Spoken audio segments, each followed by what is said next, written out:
In this video, I am going to be flexing the Win&Win TFT. This is the very first carbon riser that I will be flex testing on this channel.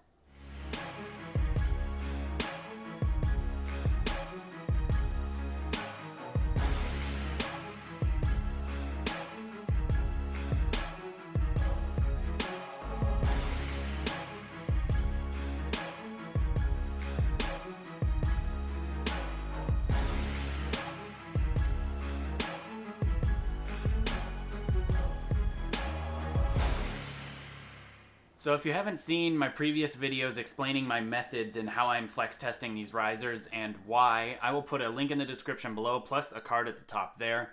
But quickly, in a nutshell, what I am trying to prove with these riser flex tests is to have real hard evidence on where we can have a database that you, the consumer, can actually see how risers are performing and see how they're performing against others with real hard data that is not posted anywhere else. And the reason that I believe the way risers flex is important, it can be summed up in a couple of different ways. Again, I'm going to do my best to be very brief in this explanation, but in a nutshell, as you pull back a bow, the riser will bend and flex towards the archer, and then it will unload when you let go of the string.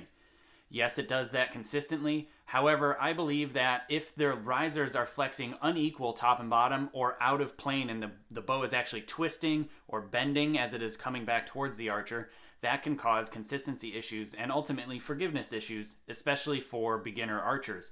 I argue more so for beginner archers than advanced archers because more mistakes happen in the beginning years of archery.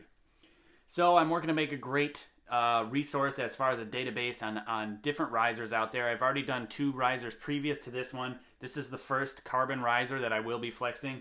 This is a retired Win&Win TFT without the nanocarbon in it, so this is just the standard TFT from a few years ago. I already have all of my lasers set in a line. The limbs are aligned. The target here is square to the actual bow. That's why there's a level here on the riser.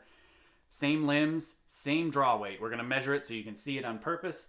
The limbs are aligned perfectly. The tiller is 0. I will draw it back from the 0 knock location area to the exact same distance and draw length that I have been using this arrow as a draw check. And I'm keeping as many variables as consistent as possible so we can compare apples to apples when we're talking data on how risers are actually flexing. So I'm not suggesting that stiff risers are better or weak risers are better. All I'm professing and all I'm trying to show is that I believe it's important to have equal flex top and bottom and flex in plane towards the archer, not out of plane.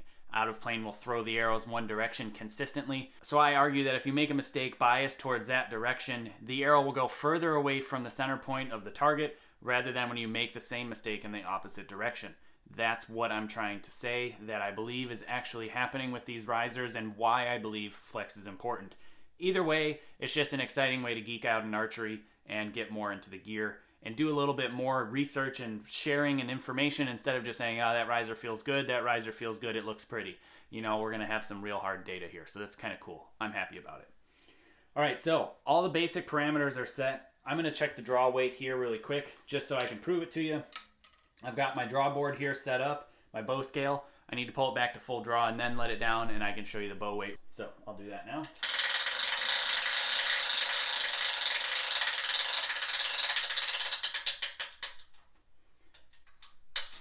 So I've got my mark here on my draw peg, so I'm at the consistent draw length.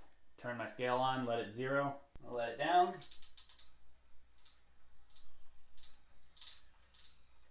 I'm shooting for 47 pounds here.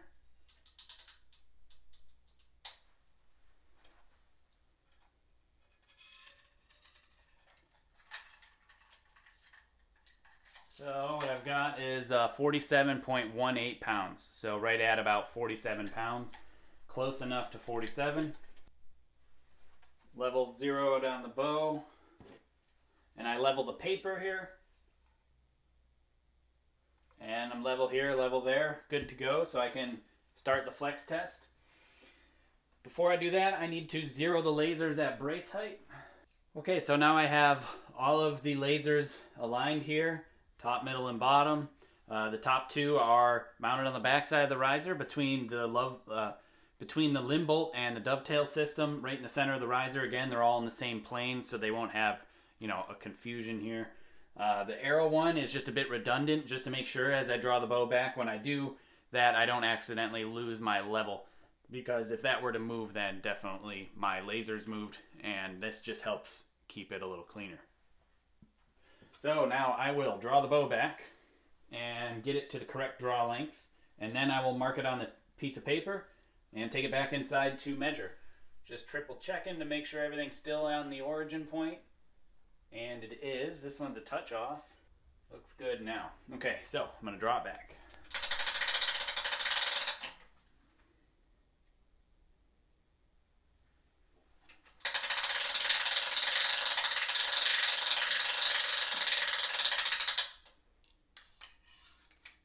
Arrow here, my draw length indicator. I got my mark on the little peg there on the arrow. Take the arrow out. Wow. I am going to let it down to just double check to make sure it's good to go and I didn't bump anything before I final mark it. But we can definitely see some sort of result already. Now, just so you know, the squares that are on that are 2 millimeters each. So I'm going to let it back down.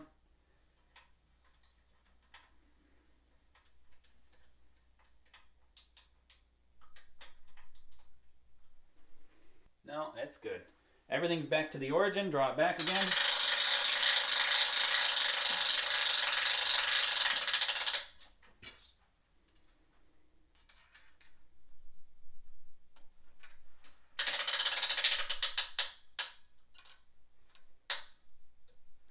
Got my draw length is good again, and mark here.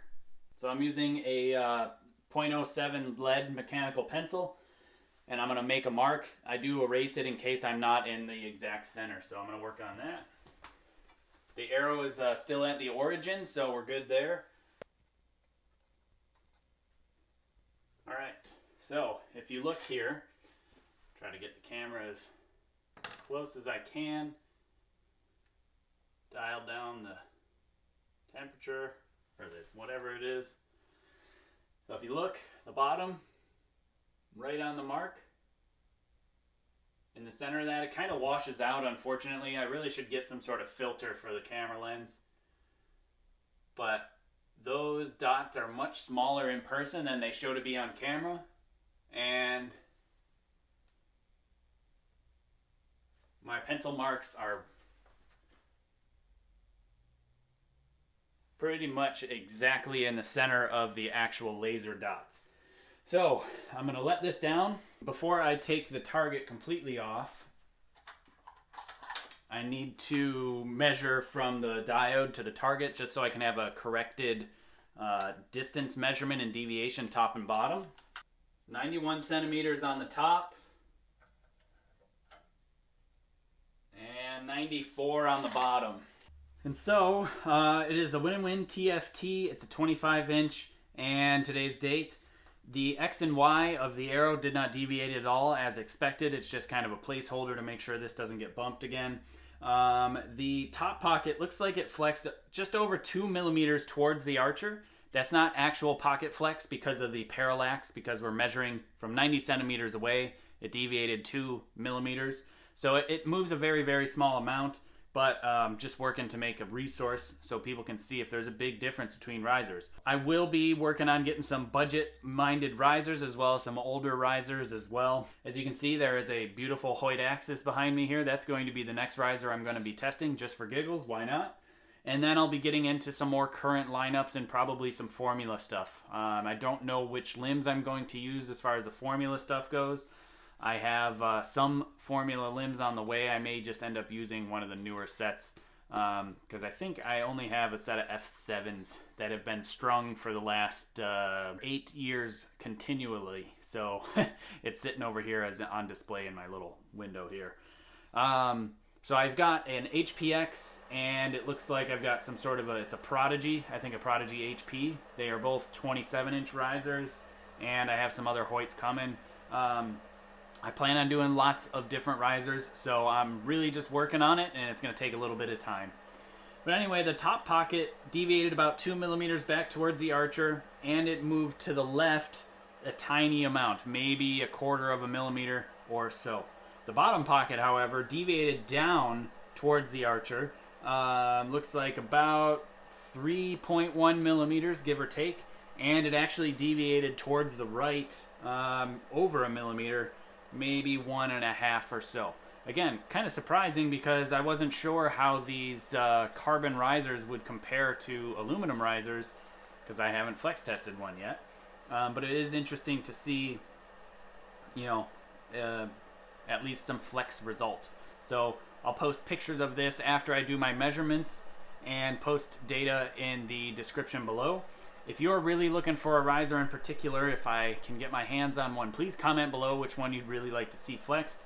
I know there's a whole bunch of new risers out there, and some of those budget-minded ones I'm not familiar with anymore because they've changed a lot over the years. So if there's a really hot budget-minded riser out there that is really, you know, popular that a lot of people are picking, comment below what that is so I can work on getting my hands on one so I can do this very same test on that riser and see how it goes and post the results. Again, all these results are going to be posted on my website, jakekaminski.com, and you'll be able to compare and contrast risers to risers on your own. I'm not going to do that here on this channel, but you can do it on your own once I have that database posted. It will again be on my website and nowhere else. So sign up for the mailing list and you'll be notified when that is uploaded and ready to go. Hey, thanks for watching. If you like this video, consider hitting the subscription button and the notification bell as well as the like button. I would appreciate it. Also, please consider supporting my channel if you head to my website, jakekaminski.com. There'll be info and links on Patreon, apparel, books, and equipment sales, PayPal donate button, a P.O. box to send things to, and above all else, please share this video because there's no better advertising than word of mouth.